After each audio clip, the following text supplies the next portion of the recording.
Hello, this is Heather Hoffman, and I'm here today with my very first card using the June 2021 kit of the month.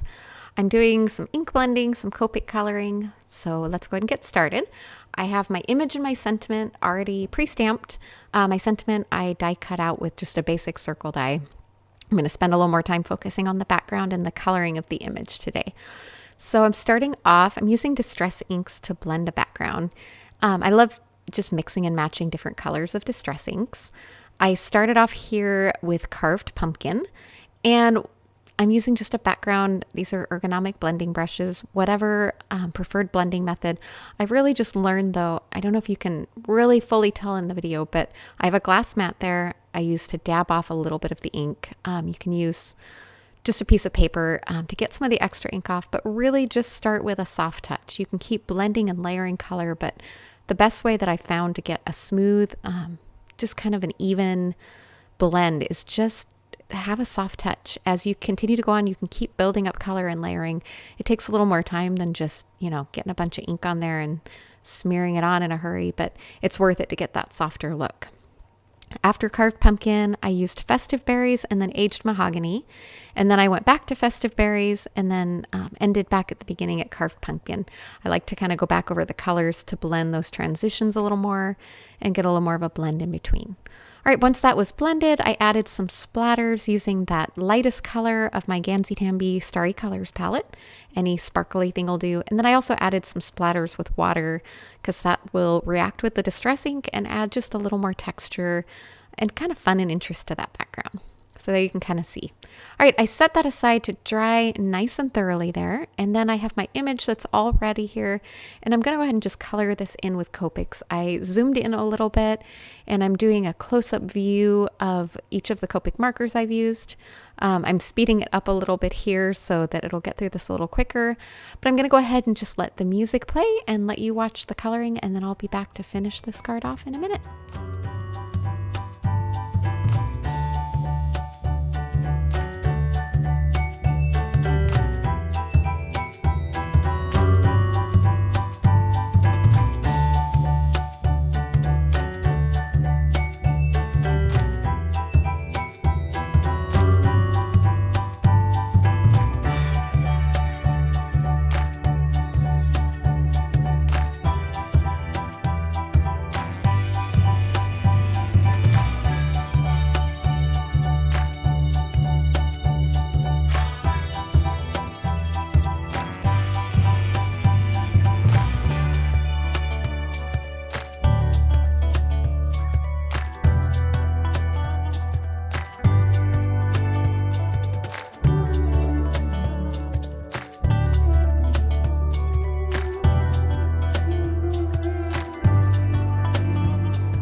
Okay, as we finish up the coloring here, I went ahead and grabbed my detail scissors and fussy cut that image out, leaving a little bit of a white border all the way around.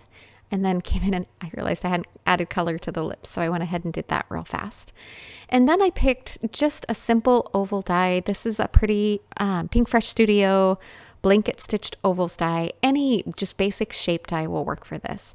I like this one because it has the stitching on both sides of the die, the negative and the positive space. You don't have to do that though. But what I wanted to accomplish was, as I adhere this down, I'm going to take that piece that fits in there and flip it around so you can kind of see how you get the difference of the ink blending. It just adds a subtle little bit of interest. So all the color is the same. It's just rotated in that oval, which kind of makes it pop from the background while still keeping kind of a similar background. You could also make a window, create a shaker or anything like that. But I thought this was kind of a fun way to make a little interesting background. And I just adhered those pieces onto my card base with just some basic tape, my tape runner. And then I added this colored image with foam adhesive. And then the sentiment there, I punched a couple of holes and tied some twine through just to kind of give it a little bit of a tag effect. You could punch one hole and tie it through the top. I just like the 2 holes. It was a little easier to work with. And trim off the edges, and then I can adhere that down with a bit of foam adhesive. And this card is bright and happy and fun and summery. And we're finished for now. Some simple coloring and ink blending and a bright pop of color. Thanks so much for coming by today. I hope you enjoyed and have a wonderful day.